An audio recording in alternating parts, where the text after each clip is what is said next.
नमस्कार, good morning दोस्तों। स्वागत है आपका गौरव ज्ञान एकेडमी पर। मैं हूँ नितिका। तो स्टार्ट करते हैं आज के करंट अफेयर्स एमसीक्यूज के साथ। आज है देखिए 13 सितंबर और दिन शनिवार। तो प्रारंभ करते हैं, लेकिन उससे पूर्व अगर आप चैनल पर नए हैं तो कृपया चैनल को सब्सक्राइब, लाइक और शेयर भी करिए। तो चलिए प्रारंभ करते हैं। भारत ने 11-12 सितंबर को किस शहर में आयोजित चौथे तटरक्षक वैश्विक शिखर सम्मेलन fourth coast guard global summit में भाग लिया? तो यहाँ पर राइट आंसर है रोम, यानी कि इटली में ये शिखर सम्मेलन हुआ है, तटरक्षक वैश्विक शिखर सम्मेलन। वेरी इंपॉर्टेंट क्वेश्चन है, मोस्ट इंपॉर्टेंट क्वेश्चन, तो ध्यान रखिए। आइए आगे देखते हैं इसमें क्या क्या चीज़ें हुई। तो यहाँ पर देखिए आप, ये किसकी सह अध्यक्षता में हुआ? तो ये जापान और इटली की सह अध्यक्षता में आयोजित किया गया। ज्ञानवीरों, यहाँ पर 115 देशों और अंतर्राष्ट्रीय संगठनों ने भाग लिया। ठीक है, अंतर्राष्ट्रीय संगठन ने भाग लिया। ठीक है, इसके साथ ही साथ 2027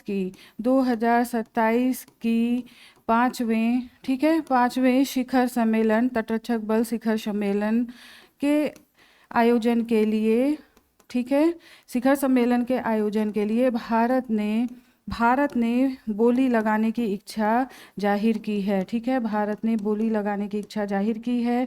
इसके साथ ही साथ देखिए, अगर हम बात करें कि इसका उद्देश्य क्या है, तो इसका उद्देश्य है समुद्री सुरक्षा और समुद्री पर्यावरण सुरक्षा, समुद्री पर्यावरण पर ध्यान देना। ठीक है, तो इसकी उद्देश्य है। और यहाँ पर आप देखिए इसकी स्टार्टिंग कब से हुई ज्ञानवीरों? तो वो हुई है 2017 से। ठीक है, 2017 से किसके द्वारा स्टार्ट किया गया? तो ये जापान तटरक्षक बल, ठीक है, जापान तटरक्षक बल और निप्पान फाउंडेशन के द्वारा। ठीक है, निप्पान फाउंडेशन के द्वारा इसे स्टार्ट किया गया। तो आपको ये ध्यान रखना है। और इसमें हाँ, अब तो और कुछ नहीं बच रहा है। चलिए आगे बढ़ते हैं और नेक्स्ट देखते हैं क्या है।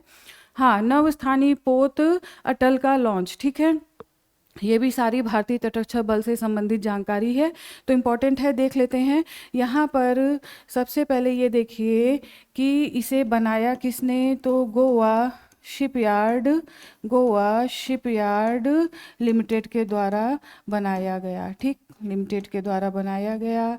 और दूसरा, ये जो है एफपीवीज है, यानी कि फास्ट पेट्रोल वेसल्स है। तो इसमें जो 8 जहाज़ों की बात की गई थी, उसमें से एक है अटल। ठीक है, जिसका लॉन्चिंग किया गया। अब देखिए नए जेटी का उद्घाटन का उद्देश्य ये था कि तटरक्षक बल को और मजबूत किया जा सके, उसके सुरक्षा तंत्र और उसके निगरानी तंत्र को और अधिक मजबूती दी जा सके। तो यहाँ पर ये बात है। और इसे कहाँ पर किया गया ज्ञानवीरों? तो ये किया गया केरल के विजिंगझाम में। ठीक है, केरल के विजिंगझाम में इसका जो है उद्घाटन किया गया है। ठीक है, और देखिए नेक्स्ट 2025 में आईसीजी ने ये 50वां उन्नत रडार स्टेशन कहाँ पर स्थापित किया? तो पता होना चाहिए, ये किया पोर्ट ब्लेयर में। ठीक, और अगला देखिए भारतीय तटरक्षक बल की स्थापना। अगर तटरक्षक बल के बारे में ही बात चल रही है तो स्थापना भी आपको पता होनी चाहिए। तो ये स्थापना ज्ञानवीरों की गई थी 1 फरवरी, ठीक है, 1 फरवरी 1966 में। तो आपको स्थापना भी पता होना चाहिए। आ जाइए नेक्स्ट क्वेश्चन की तरफ। नेक्स्ट क्वेश्चन देखते हैं।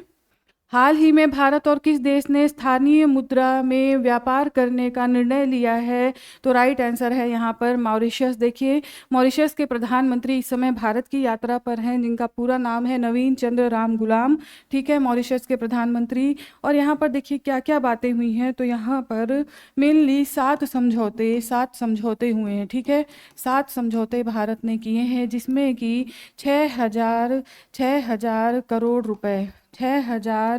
करोड़ रुपए का आर्थिक पैकेज भारत के द्वारा दिया गया है। ये इंपॉर्टेंट चीज़ें हैं। आर्थिक पैकेज भारत के द्वारा दिया गया। इसके साथ ही साथ 17.5 megawatt floating solar power plant की स्थापना की जाएगी भारत के द्वारा। मॉरिशस में, ठीक है। इसके अलावा देखिए, इसके साथ ही साथ देखिए ये जो आर्थिक पैकेज, और ये आर्थिक पैकेज दिया गया ताकि मॉरिशस अपने देश में रोजगार, शिक्षा आदि चीज़ों को बढ़ावा दे सके, अपने देश की उन्नति को बढ़ावा दे सके। ये आर्थिक पैकेज भारत के द्वारा दिया गया है। इसके अलावा आइए इसके मैप जान लेते हैं, मैप में क्या क्या है। और देखिए हाँ, ये जो बैठक हुई, ये यहाँ पर देख लीजिए, जो बैठक हुई पीएम मोदी की, वो हुई है वाराणसी में। नवीन चंद्र राम गुलाम के साथ जो बैठक हुई, द्विपक्षीय बैठक, वो वाराणसी में हुई है। तो ये भी इंपॉर्टेंट फैक्ट है, क्वेश्चन पूछा जा सकता है। आ जाइए नेक्स्ट क्वेश्चन देखते हैं। नेक्स्ट क्या है, अच्छा मैप देख लीजिए। हाँ देखिए, ये है मॉरिशस, ठीक है, ये मॉरिशस है। तो देखना है आपको कितने ध्यान से, छोटा सा है मॉरिशस, अफ्रीका के पूर्व में मेडागास्कर यहाँ पर देखिए, और इंडिया से इतनी दूरी पर ये आपको मैप में नज़र आ रहा होगा। और यहाँ पर अगर हम राजधानी की बात करें तो इसकी राजधानी है पोर्ट लुइस, ठीक है, इसकी राजधानी है पोर्ट लुइस। पीएम का नाम आपको पता ही है, नवीन चंद्र राम गुलाम। और अगर हम मुद्रा की बात करें, मुद्रा की बात करें तो मुद्रा का नाम है मॉरिशियाई रुपया, ठीक है, मॉरिशियाई रुपया यहाँ की मुद्रा का नाम है। तो इतने फैक्ट आपको याद रखने हैं विथ मैप। आ जाइए नेक्स्ट क्वेश्चन देखते हैं। भारत में आभूषण व्यापार को बढ़ावा देने के लिए हाल ही में साजेक्स 2025 का शुभारंभ कहाँ पर किया गया? तो राइट आंसर है जिद्दा, ठीक है। जिद्दा कहाँ पर है? तो ये है सऊदी अरब में, ये है सऊदी अरब में, आपको पता होना चाहिए। और इसका जो उद्देश्य है वो भारत का रत्न और आभूषण के निर्यात में और अधिक उसकी भूमिका को बढ़ावा देना है, ठीक है, भूमिका को बढ़ावा देना। और अगर हम बात करें इसके, तो यहाँ पर जो सहयोग किया जा रहा है जेम्स एंड ज्वेलरी, ठीक है, jewellery promotion, James and jewellery export, ठीक है, एक्सपोर्ट प्रमोशन काउंसिल के द्वारा, ठीक है, प्रमोशन काउंसिल के द्वारा ये किया जा रहा है। इसमें भाग कौन कौन ले रहे हैं जिसमें सहयोग किया जा रहा है? तो भारतीय वाणिज्य दूतावास जो कि जिद्दा में है, ठीक है, भारतीय दूतावास जो कि रियाद में है। तो इन सभी संस्थानों के द्वारा इसमें किया जा रहा है। और वर्तमान में जो भारत की स्थिति है, वित्त वर्ष अगर 2024-25 की बात की जाए ज्ञानवीरों, तो यहाँ पर 32 अरब डॉलर का जेम्स एंड ज्वेलरी यानी कि रत्न और आभूषण का निर्यात भारत के द्वारा किया गया था। तो आपको ये ध्यान रखना है। नेक्स्ट क्वेश्चन देखिए, हाल ही में किस पूर्व प्रधानमंत्री को पीवी नरसिम्हा राव स्मृति पुरस्कार अर्थशास्त्र से सम्मानित किया गया है? तो यहाँ पर राइट आंसर है डॉक्टर मनमोहन सिंह को, ठीक है, पूर्व प्रधानमंत्री डॉक्टर मनमोहन सिंह। आप जानते होंगे इनके बारे में। 1991 में ये आर्थिक सुधारों के प्रमुख सूत्रधारक माने जाते हैं, ठीक है। इसके साथ ही साथ आप देखिए जो एग्जाम के पॉइंट ऑफ व्यू से इम्पोर्टेंट है, मोंटेक सिंह आहलूवालिया, ठीक है,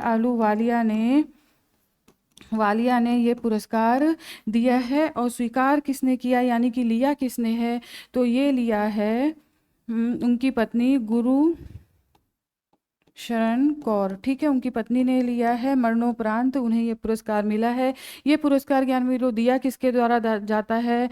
तो हैदराबाद स्थित पीवी नरसिम्हा राव फाउंडेशन के द्वारा, ठीक है, पीवी नरसिम्हा राव फाउंडेशन के द्वारा ये पुरस्कार दिया जाता है। आइए नेक्स्ट क्वेश्चन देखते हैं। राष्ट्रीय सांख्यिकी कार्यालय एनएसओ जुलाई 2026 से जून 2027 के बीच किन 2 प्रमुख राष्ट्रीय सर्वेक्षणों का आयोजन करेगा? तो यहाँ पर ये आयोजन संपूर्ण भारत ऋण एवं निवेश संरक्षण, कृषि परिवार स्थिति मूल्यांकन संरक्षण, तो ये 2 चीज़ों पे किया जाएगा सर्वेक्षण। सबसे पहली बात है आपको ये डेट भी पता होनी चाहिए, यानी कि जुलाई 2026 से जून 2027 के बीच। हो सकता है क्वेश्चन इस तरीके से भी पूछा जाए। इसके साथ ही साथ आप देखिए, अगर हम एनओसी की बात करें तो ये जो है सांख्यिकी एवं कार्यक्रम कार्यान्वयन मंत्रालय के अंतर्गत कार्य करता है, ठीक है, कार्यक्रम कार्यान्वयन मंत्रालय के अंतर्गत एनएसओ कार्य करता है। ठीक है, आपको ये ध्यान रखना है, कई बार मंत्रालय का नाम भी पूछा जाता है। इसके साथ ही साथ देखिए, ये जो संपूर्ण भारत ऋण एवं निवेश संरक्षण है, ये 1951-52 से इसकी शुरुआत भारत में कर दी गई थी। लेकिन ज्ञानवीरों, उस समय जो इसका नाम था वो था अखिल भारतीय ग्रामीण ऋण सर्वेक्षण। ठीक है, इस समय इसका नाम था अखिल भारतीय ग्रामीण ऋण सर्वेक्षण, इस नाम से इसे जाना जाता था, अखिल भारतीय ग्रामीण ऋण सर्वेक्षण। ठीक है, इसके अलावा देखिए आप 2019 तक ऐसा सर्वेक्षण कराया गया, लेकिन अब 2025 में ये घोषणा की गई है कि 2026 से लेकर जून 2027 तक ऐसा आयोजन फिर किया जाएगा। मेनली देखिए इसमें क्या क्या बातें हैं। इसका उद्देश्य ये है कि भारत में जो परिवार हैं वो किस तरह से ऋणग्रस्त हैं, उनकी स्थिति क्या है। ठीक है, ये सारी बातें यहाँ पर इसमें की जाएंगी। संपूर्ण भारत ऋण और निवेश संरक्षण, उनकी क्या स्थिति है पूरे भारत में, ये जानकारी ली जाएगी। इसके साथ ही साथ कृषि परिवार स्थिति मूल्यांकन संरक्षण में किसानों के जो परिवार हैं उनकी ऋणग्रस्तता कहाँ तक है, कैसी स्थिति है, उस पर सर्वेक्षण किया जाएगा। तो ये सारी बातें इसमें की जाएंगी। बहुत इंपॉर्टेंट क्वेश्चन है ज्ञानवीरों, और ज़्यादा जो इंपॉर्टेंट है वो या तो वो मंत्रालय पूछेगा या तो फिर वो ये टाइम पीरियड भी पूछा जा सकता है। ठीक है, तो आपको ध्यान रखना है। नेक्स्ट क्वेश्चन देखिए, उपराष्ट्रपति चुने गए सीपी राधाकृष्णन के पद छोड़ने के बाद भारत के राष्ट्रपति ने महाराष्ट्र के राज्यपाल का अतिरिक्त प्रभार किसे सौंपा है। ठीक है, किसे सौंपा है, तो यहाँ पर राइट आंसर है आचार्य देवव्रत जी को। आचार्य देवव्रत जी जो कि गुजरात के राज्यपाल रह चुके हैं। ठीक है, गुजरात के राज्यपाल हैं ये, प्रेजेंट टाइम में रह चुके नहीं हैं, गुजरात के राज्यपाल हैं ये, और इन्हें महाराष्ट्र के अतिरिक्त प्रभार सौंपा गया है। ठीक है, तो ये आपके लिए एक फैक्ट हो गया, क्वेश्चन पूछा जाएगा। इसके साथ ही साथ अब आपको ये भी पता होना चाहिए कि आखिर राज्य की कार्यपालिका शक्ति की बात, राज्य की कार्यपालिका शक्ति की बात किस अनुच्छेद में भारतीय संविधान में की गई है, और भाग भी आपको पता होना चाहिए। तो देखिए भाग 6, ठीक है, भाग 6 में ये बात की गई है। और अगर हम अनुच्छेद की बात करें तो ज्ञानवीरों अनुच्छेद है 153 से लेकर 167 तक। ठीक है, ये आर्टिकल संविधान में आपको राज्य की कार्यपालिका शक्ति के बारे में विस्तार से जानकारी देगा। और अगर हम ये बात करें कि राज्यपाल को अतिरिक्त प्रभार जो सौंपा जाता है, एक या एक से अधिक राज्य, यानी कि जैसे कि इन्हें दिया गया है तो गुजरात के वे हैं ही, महाराष्ट्र, इनसे अधिक राज्य भी राज्यपाल को सौंपे जा सकते हैं। तो ये शक्ति किस अनुच्छेद में है, तो ये अनुच्छेद का नाम है 153। ठीक है, भारत में एक राज्यपाल होगा, और ये जो अतिरिक्त प्रभार की बात की गई है वो है 153। ये सारी बातें इसी अनुच्छेद में की गई हैं। तो बेयर एक्ट उठा करके थोड़ा सा राज्य की कार्यपालिका शक्ति के बारे में जानकारी लेना चाहिए। नेक्स्ट देखिए, भारत सरकार ने 10 सितंबर 2025 को उत्तराखंड में पर्यटन को बढ़ावा देने के लिए किस अंतर्राष्ट्रीय संस्था के साथ समझौता किया है, तो यहाँ पर राइट आंसर है एशियाई विकास बैंक। ठीक है, एशियाई विकास बैंक। मेनली ये जो देखिए समझौता हुआ है वो हुआ है 126.43 मिलियन डॉलर। ठीक है, मिलियन डॉलर का समझौता ये हुआ है। तो खैर ये पॉइंट आपसे नहीं पूछा जाएगा।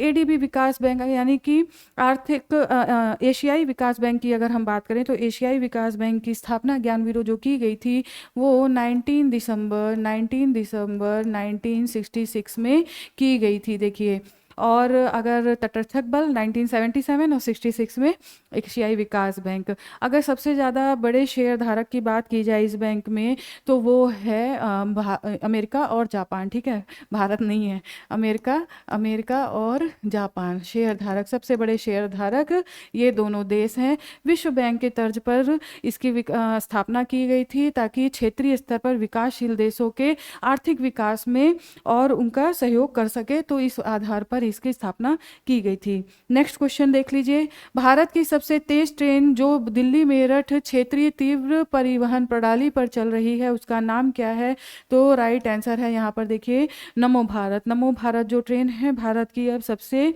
तीव्र गति की ट्रेन है। इससे पहले वंदे भारत और गतिमान एक्सप्रेस ये 2 ट्रेन थी जिनकी भी जो स्पीड थी वो 160 किलोमीटर किलोमीटर पर आवर थी, ठीक है।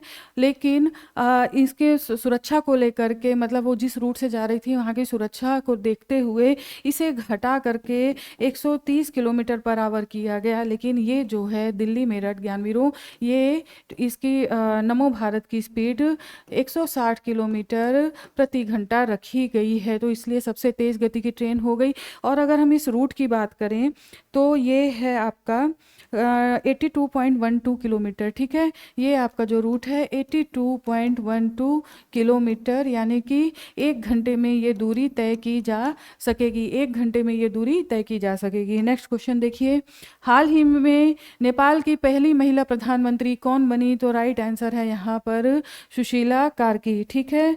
सारी जितने भी नेम्स आ रहे थे बाहर ZZ आंदोलन के बाद नेपाल में, तो अब फाइनली ये बन गई है। और भारत से देखिए इनके ठीक संबंध होने की उम्मीद है, क्योंकि BHU से ये इन्होंने शिक्षा ग्रहण की है, बनारस हिंदू यूनिवर्सिटी से, तो हो सकता है भारत के लिए KP शर्मा ओली से काफ़ी बेहतर स्थिति होगी। आगे देखते हैं, भारतीय रिजर्व बैंक भूपेन हजारिका की जन्म शताब्दी के अवसर पर कितने रुपए का स्मारक सिक्का जारी करेगा?